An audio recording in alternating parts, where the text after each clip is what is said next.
Hello and welcome back to our RedRun challenge in Monster Hunter 3 Ultimate, where today we're going to be playing with a Rathian in the Moga Woods. Because she's causing trouble in there and we kind of want to get one of her webbings. There's not a great chance we'll get one, but there is a chance. And do we want to get any of these? Nah. Though it might be a good idea to not get any of those either. Okay. So we'll just go for the usual. Defender high. And this is like the first time I'm ever remembering to eat before going to Moga Woods. So our goals here are twofold. First, we need to kill and carve the Rathian because we don't get traditional capture rewards. And there's a 15% chance on any given carve that we'll get the webbing we want. And for two, we want to try and get a shark skin, which can be found in Area 11 if there is a shark, which is far from guaranteed, which is unfortunate. But that's just the way things go. And this Kelby's got big horns, which means we might get a blue Kelby horn here. Or raw meat, because I killed it with cut damage rather than impact. Oh well. I don't think we actually need a blue Kelby horn for anything. No, don't leave. I shouldn't have stopped to kill the Kelby. That's fine, we can follow the shadow. Alright, looks like she's going up to the nest. That's easy enough to follow.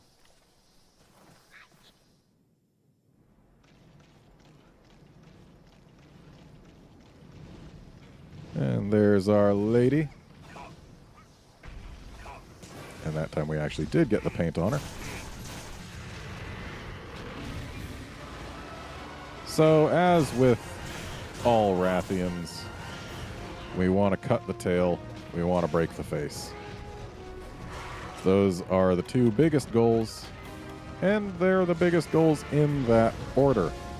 Especially because this is Moga Woods, and I don't think we actually get traditional break rewards either. So the tail cut is priority one.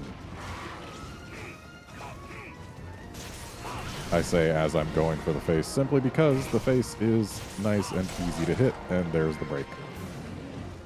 So we got priority 2 before priority 1, but that's fine.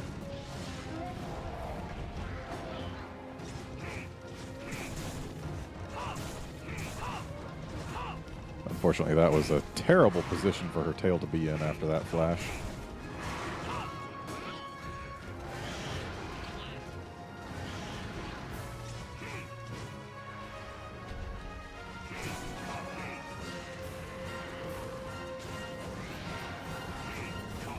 We need more of this tail going where we can reach it.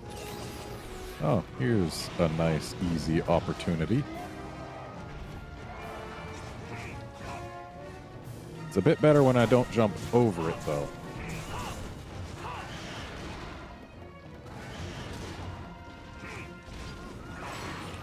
We also want to break a wing, but again, I'm pretty sure we don't get standard break rewards, so I'm not going to put nearly as much effort into that as I do into getting the tail. Especially because with this being a Moga Woods Rathian, she will also have less health than most. Got up against a wall there. That doesn't help. Had to do the dive.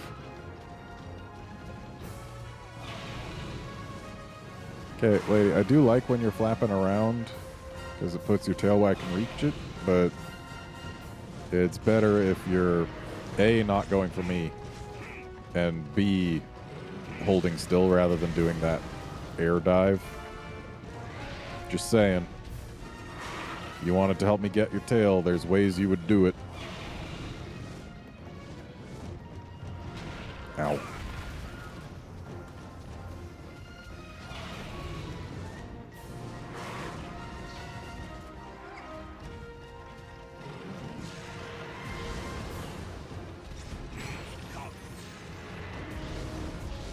Well, when we can't get the tail, we might as well be going for a foot. Because hurting a foot is a good way to make the tail come where we can hit it.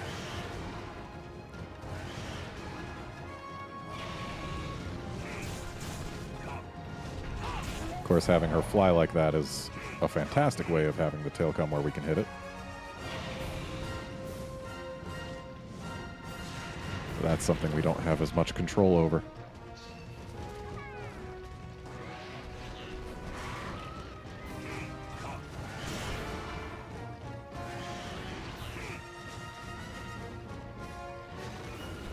Go ahead, do your flip.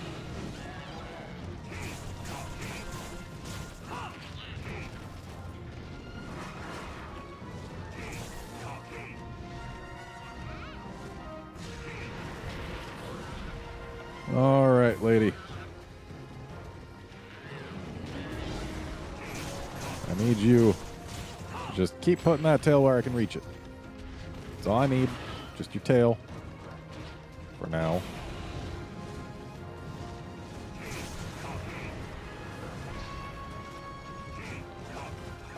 But I suppose they do say if you give a hunter a tail, he'll ask for your wings next.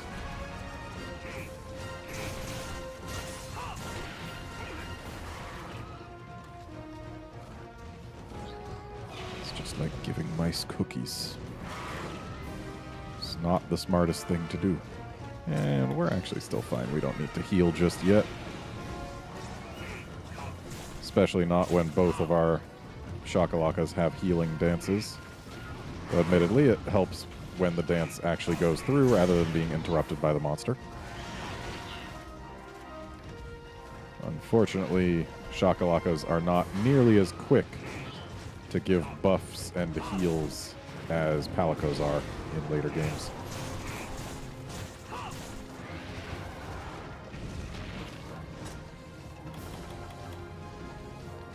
It is very nice having our sharpness last as long as it does. Actually, yeah, we could do some herb healing. That would be totally fine. Because herbs are easy to replace. Easier than potions.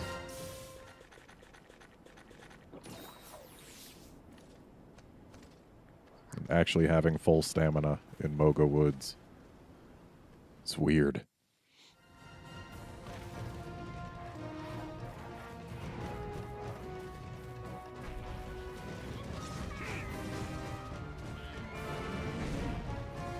So pretty much our biggest hope during this hunt is that the Peko doesn't show up. Because as I said before, we're not allowed to touch it. And wow, I just walked directly in front of that. I must be some kind of idiot.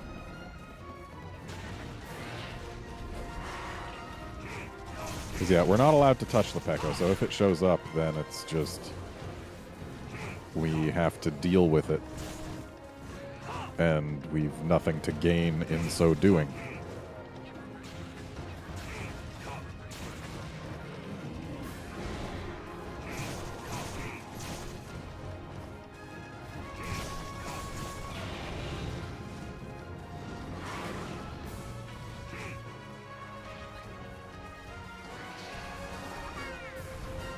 I wish she didn't have to go so far before stumbling. Because that stumble does put the tail right where we can hit it. But since she goes so far, we don't really get to take advantage of that.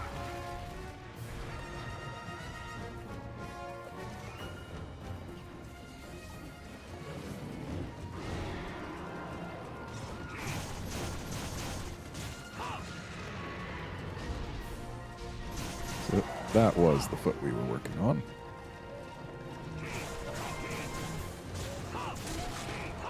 And we got ourselves a tail. What do we get out of it?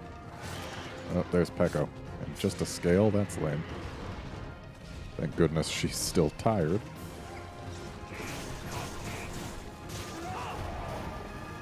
And looks like she's getting an attack buff right now.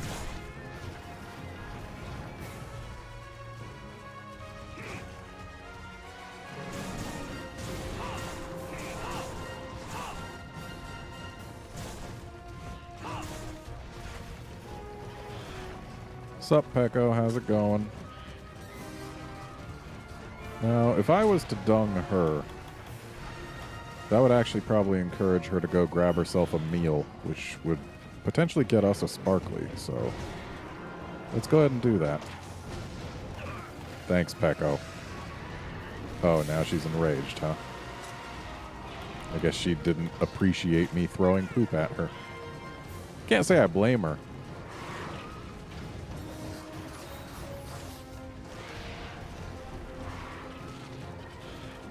She does not care one bit about that poop, does she? Other than the fact that it made her angry. And I just interrupted her trying to leave. Good job, me, interrupting her for a bounce. Oh, she must have gotten the defense song from Pecco, because I'm bouncing off her wings. So she's almost certain to go to 2 here. Almost. And looks like that is where she's going. So with luck, yep, she is going to try and get herself some food. That's good. That mid-size Aptonoth is in trouble. Or not. Oh. I shouldn't have gone in before her. That actually probably screwed me over. Because if the monster gets in before you do, then they basically lock the herbivore that they're targeting into place, thus making it so that the herbivore's fate is sealed and it's going to die unless you kill it before the monster does. Though I don't know that you actually even can. But if you're there before the herbivore is and it gets off its spot, then basically what can happen is the monster can decide, oh, hey, it's not where it needs to be, so I can't eat it. And that is possibly what happened here.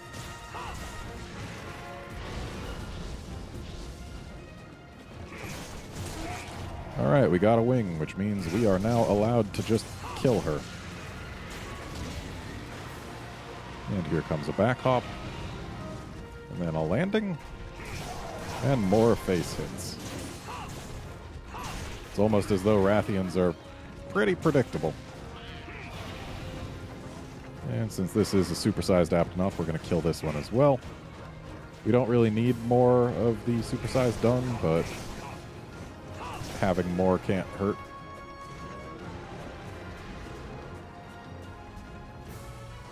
Hey, lady.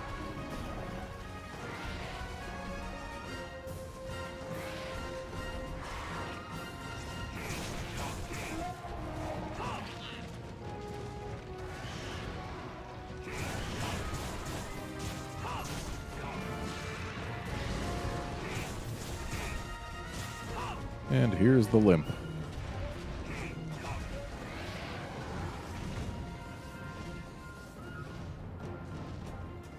So she is likely to go to 3. But she could also go to 5, yeah.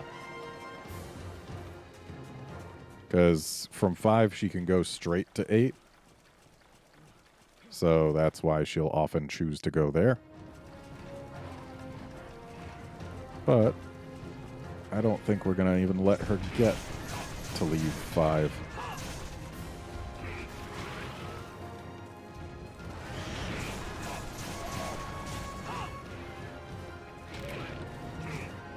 Excuse you. Making me miss out on Rathian downtime. I kind of need my fishing harpoons in case there are shark. Like, that's the non-Rathian reason that we're even here. It's like, I've still got Rathian quests I can do. But I wanted to be able to have more chances at getting some shark. So we're here in the Moga Woods.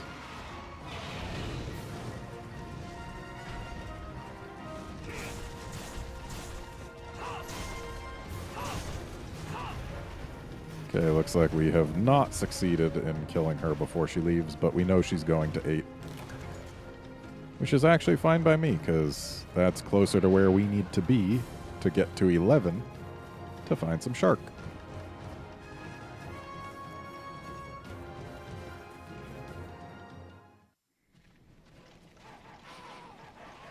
Hello, sparklies. If you see a sparkle spot like this, it has a commodity in it, so might as well gather at it.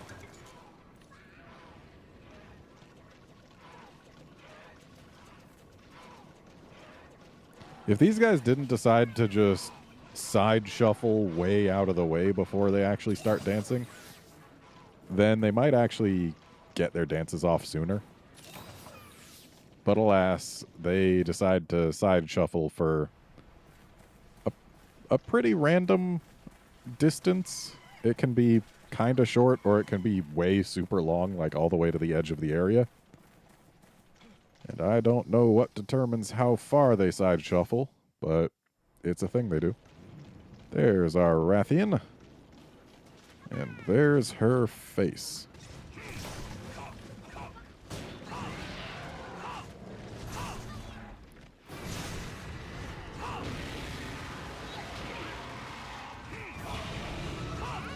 We were whiffing a whole lot in there.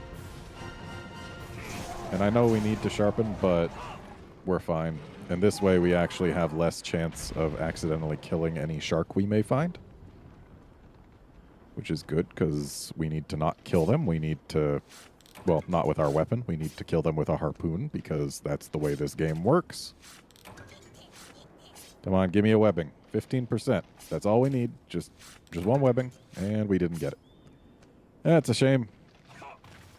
But there are still plenty more Rathians to kill, and we only need a single webbing. So, it could be worse. Now, give me some shark. Is that a shark? Yeah, there's a shark. That's good.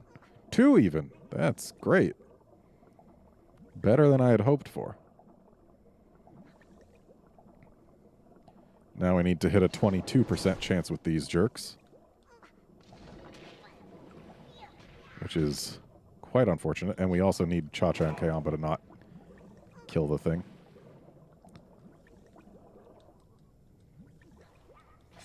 Shark skin, please. That's not what we needed. Thankfully, they can respawn. So it's not like we're just completely out in the cold here if neither of these two has the shark skin. Though, we do need to get a shark skin. Like, that is a 100% truth. And unfortunately, that one didn't have it either. So yeah, they swim in from the deeps. Though, not at a very quick rate. Oh, here's one. Yeah, as you can see, they take their sweet time in actually getting into the playable area. As that one is well outside. Like, hooray for invisible walls that have no real business being here. Like, what justification is there for there being an invisible wall there? Is it maybe a current that the hunter knows is there and isn't willing to swim out past? Or is it something else? Also, apparently we just need to let Cha-Cha smack it once, and then we can harpoon it to have these things die. Immunizer is nice, but not what we're here for. No, we need a shark skin. But again, it's a 22% chance. It's not huge.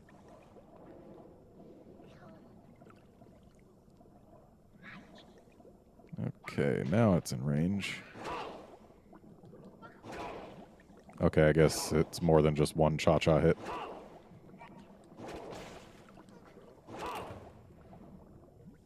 Alright, thankfully I did bring spares. And again, no shark skin, but there are more. So I'm gonna actually hang out over here while this one shows up, because that last one was pretty much right on the border of the playable area the last time these little jerks started hitting it. And I don't want to risk it getting, like, boomeranged when it's outside.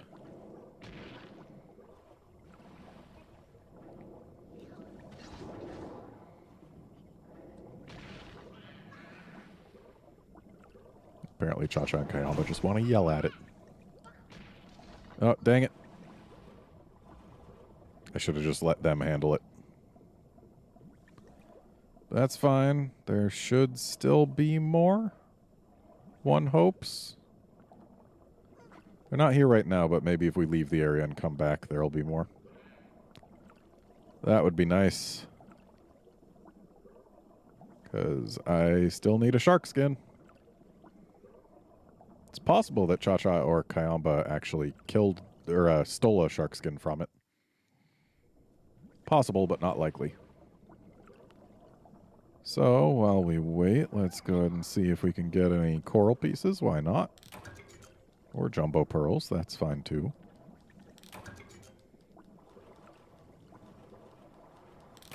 It's a shame we actually can't find shark in here. It's only in the deep water in Area 11.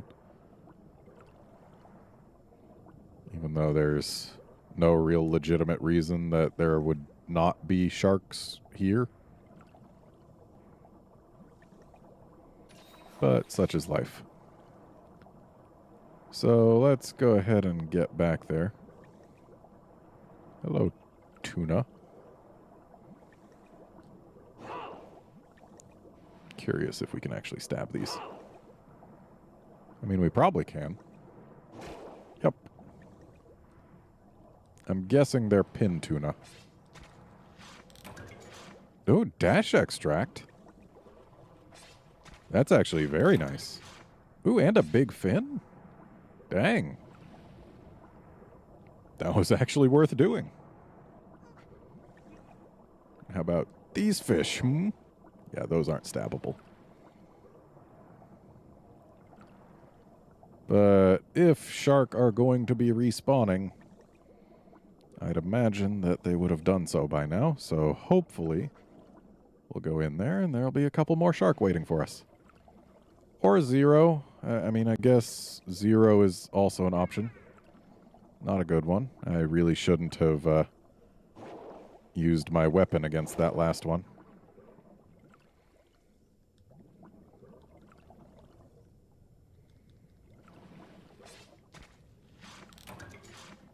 Really? Raw meat from a jellyfish? That seems wrong. Like, who eats jellyfish? But unfortunately, it does look like we are out of shark. That's very unfortunate. But it's not like we don't have more chances. Like when we come here for laggy, whenever that decides to show up, that'll be a chance at some shark, and we can also do quests here. Though again, there's no guarantee at any given point that shark will be spawning at all. But if they are, we'll get a few more chances. So we're not completely hosed. And hey, there's still a chance that one of these little jerks actually has a shark skin. That would be great. Big fin.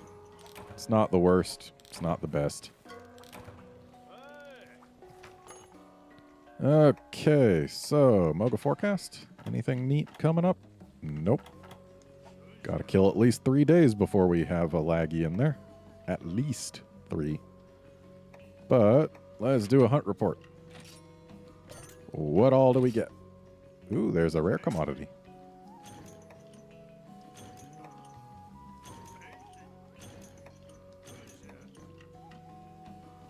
Seriously? A 1-star rare commodity? What did I even get that from? Oh, right. It's from the supersized Aptonoth. I guess it's a good thing that I killed more than one of those. This is what we ended up getting from the Rathian. Unfortunately, it's the worst possible thing to have gotten from her. I mean, it's nice to get the money sometimes, but I would have liked to get her rare commodity. Would have been nicer. And since we've got a good amount of resources now, we could probably get away with going ahead and making some catalysts to upgrade our farm. Because being able to do 10 cycles of plants could be pretty nice. So let's go ahead and combo list it up. And there's the catalysts. Only 85. But we got them both.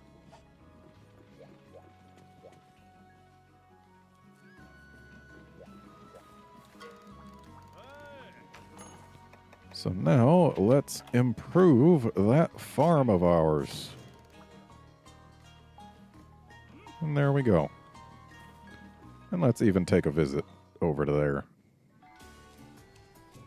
Make a visit, not take a visit. Taking visits is weird. Take an opportunity to visit, that's fine. But the visit itself, you don't take.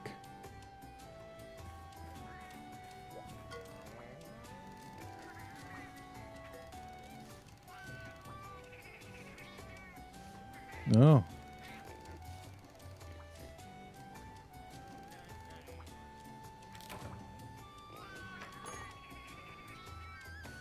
So, looks like we are actually done with our nitro shroom cycles. Got a decent number of those now, that's good. So what do we want more of? We're actually pretty good on a lot of things. More dragon toadstools could be good, but that's actually really expensive to do. Like, yeah, 300 points per cycle. There's no way we can afford that right now. No. Wanted to go up here. Accidentally hit up one time too many. Okay, ivy? Maybe. Sap plants were pretty okay.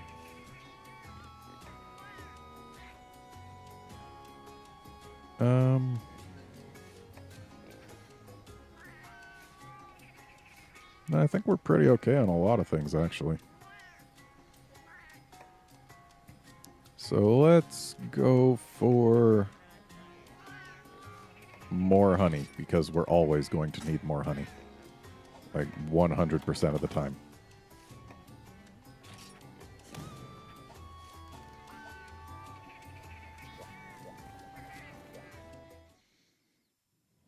And we didn't get Arathian webbing, so this was pretty much a bust.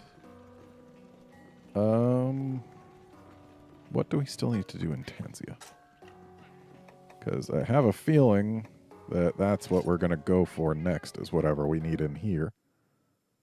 Like, we could go for Volvodon, but I'm not too into that right now. So let's see here.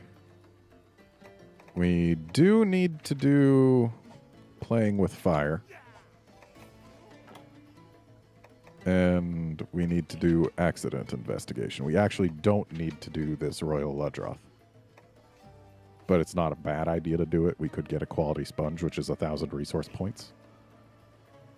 But, yeah, I think... Do we want to do accident investigation first? We might. But no, we'll do playing with fire. That's what we'll do. Because who knows, we could shoot the freaking moon and get all the Peko stuff we need to upgrade our Peko weapon. That would be something. Something that's not likely to happen, but I guess it's theoretically possible. Maybe. Either way, that's it for this episode. Join us next time for Playing with Fire. See you then, friends.